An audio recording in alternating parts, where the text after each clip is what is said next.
Hello les matheux! Dans cette vidéo, je nous propose de suivre une petite séance d'exercice sur le traitement de données. Alors, prête à devenir des experts? C'est parti!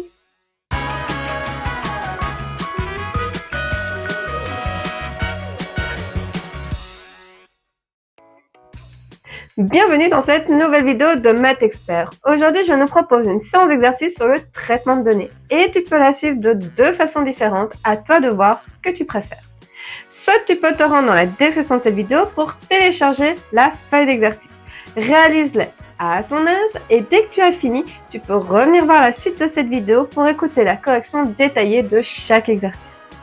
Ou alors, tu peux poursuivre la lecture de cette vidéo. Il te suffira alors d'appuyer sur pause au début de chaque exercice. Comme ça, tu peux d'abord réfléchir tout seul pour ensuite écouter la correction. Alors, prépare une feuille et ta calculatrice et c'est parti pour devenir des experts. Voici le premier exercice. Soit tu appuies sur pause pour te laisser le temps de le faire tranquillement, soit tu l'as terminé et tu peux donc poursuivre pour écouter la correction. Nous avons donc les résultats de Mélina à ses contrôles de mathématiques. Elle a passé au total 10 contrôles de mathématiques, tous sur un total de 20 points. Pour connaître sa moyenne, il nous suffit d'additionner tous ces points et nous diviserons cette somme par 10 puisqu'elle a eu 10 évaluations au total pour connaître sa moyenne sur 20. Donc, M pour moyenne, on additionne toutes les notes obtenues, 12, 13, 17, 13, 10, 18, 13, 14, 16 et 9. On les additionne tous et comme il y a 10 notes obtenues, nous les divisons par 10. Quand on additionne, on obtient un total de 135 qui divisé par 10 donne 13,5. Mélina a donc obtenu une moyenne de 13,5 sur 20. Ensuite, nous voulons connaître le mode. Il s'agit de la note que Mélina a obtenue le plus de fois. C'est 13 qu'elle a obtenu 3 fois, donc le mode est la note de 13 sur 20. Et puis nous avons l'étendue qui consiste à soustraire la plus grande note avec la plus petite. Mélina a obtenu un maximum de 18 sur 20 et un minimum de 9 sur 20. Nous allons donc effectuer le calcul 18 moins 9 qui est égal à 9. L'étendue vaut donc 9. Pour clôturer cet exercice, je te propose un petit challenge. Prends le temps de bien réfléchir. Même si c'est très tentant, n'écoute pas trop vite ta correction si tu as du mal à trouver la réponse. C'est une question pas facile, c'est donc totalement normal si tu ne trouves pas la réponse directement. Nous savons qu'avec ces 10 évaluations, Mélina a atteint un total de 135 points sur les 200 points max qu'elle aurait pu obtenir au total. Il s'agit d'additionner toutes les notes obtenues et les diviser par 200 puisqu'il y a 10 évaluations notées sur 20. Ça fait un total de 200 points. En ajoutant une évaluation sur 20 points, nous arrivons alors à un total de 220 points. Nous savons également que Mélina souhaiterait atteindre une moyenne de 14 sur 20 à son bulletin. Nous allons donc transformer ce 14 sur 20 en 220e. Pour passer de 20 à 220, il faut multiplier 20 par 11. Nous devons donc aussi multiplier 14 par 11, ce qui est égal à 154.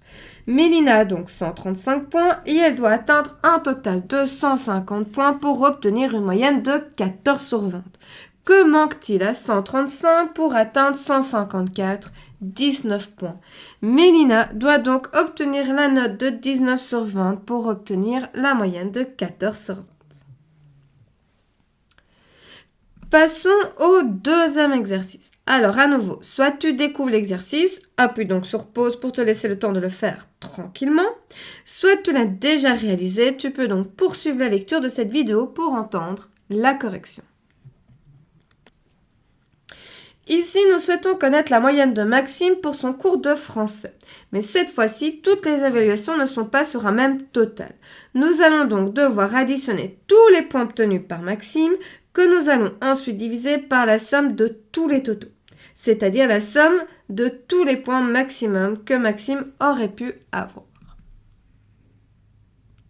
Donc, il a obtenu 10, 10, 1, 29, 17 et 19 points sur un total de 15, 30, 10, 30, 20 et 20 points. Ce qui fait qu'il a obtenu au total 86 points sur les 125 points qu'il aurait pu avoir au total.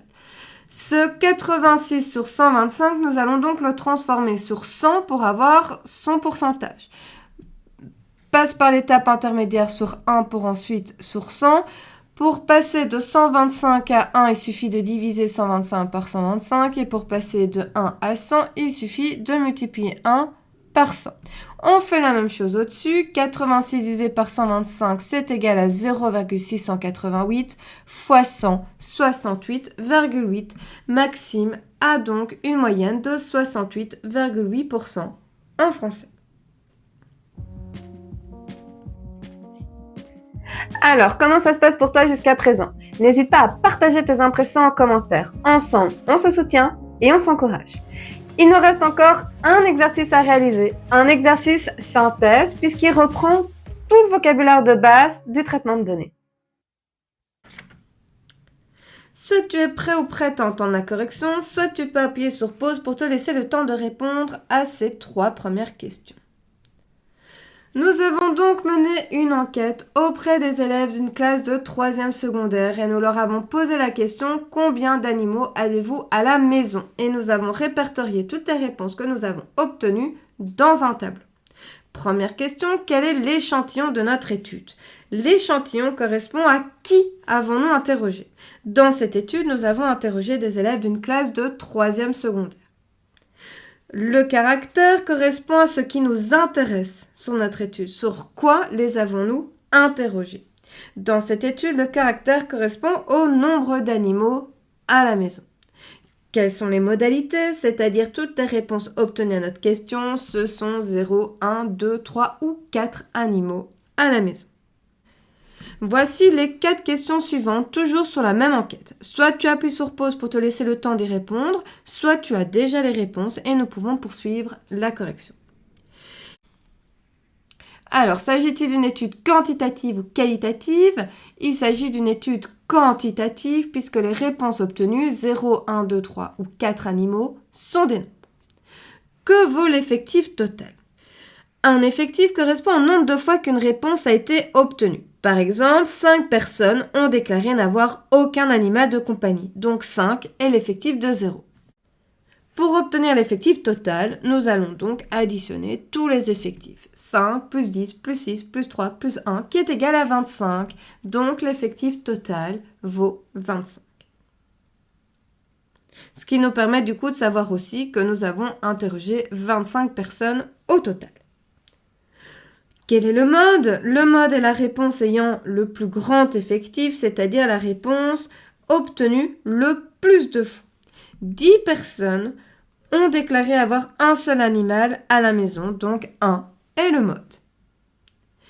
Que vaut l'étendue? L'étendue correspond à la différence entre la plus grande réponse, ici 4, et la plus petite réponse, ici 0. Donc 4 moins 0 qui est égal à 4, l'étendue vaut 4. Nous pouvons continuer avec les 2 questions suivantes. Tu connais la chanson, soit tu appuies sur pause, soit tu es prêt ou prête à entendre la suite de la correction. 8e question, que vaut la moyenne? Pour connaître la moyenne, nous allons devoir additionner toutes les réponses reçues par le nombre total de réponses reçues.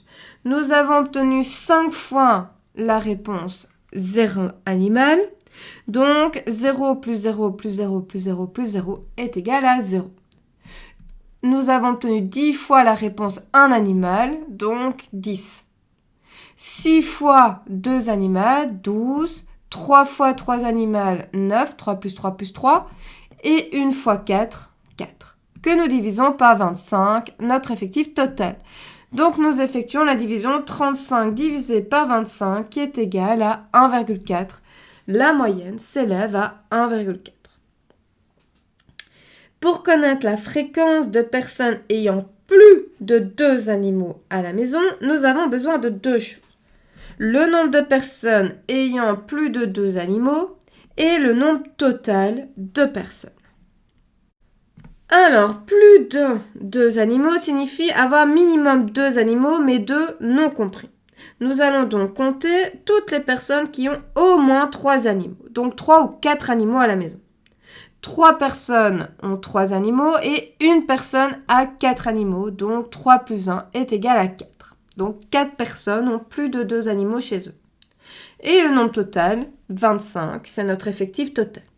Donc la fréquence se calcule en faisant 4 sur 25, que nous allons transformer en pourcentage, ce qui correspond à 16 sur 100, donc 16%. Nous pouvons donc dire que cette fréquence est de 16%. 16% des personnes interrogées dans le cadre de notre enquête ont plus de 2 animaux à la maison. Il ne reste plus que la dernière question, celle qui consiste à construire le diagramme en bâtonnet. Quand tu seras prêt ou prête à entendre la correction, tu pourras poursuivre cette vidéo. Alors, tout d'abord, il faut nommer les axes. L'axe horizontal correspond aux modalités, donc au nombre d'animaux. Nous avons alors un bâtonnet par réponse obtenue. N'oublions pas que les bâtonnets doivent être séparés, et ce, dès le départ, avec l'axe vertical. D'ailleurs, passons à l'axe vertical. Nous y retrouvons les effectifs, c'est-à-dire le nombre de personnes ayant autant d'animaux. Et nous allons graduer cet axe au moins jusque 10 puisque nous avons maximum 10 personnes qui ont donné une même réponse. Et on peut construire les bâtonnets. Donc 5 personnes ont 0 animaux à la maison, 10 personnes 1 animal, 6 personnes 2 animaux, 3 personnes 3 animaux et 1 personne 4 animaux. Et voilà, notre diagramme est donc construit. Et voilà, j'espère que cette vidéo t'aura aidé. N'hésite pas à le dire en commentaire. Et si tu as des questions, tu peux également les déposer en commentaire et j'essaierai d'y répondre du mieux que je peux. De plus, n'oublie pas d'aller checker la description de cette vidéo. Tu retrouveras différents liens qui ont pour unique but de t'aider à renforcer ta compréhension. Car la règle d'or pour réussir en mathématiques reste toujours la même, faire régulièrement des exercices à la maison. Quant à moi, je te dis à très bientôt pour une prochaine vidéo.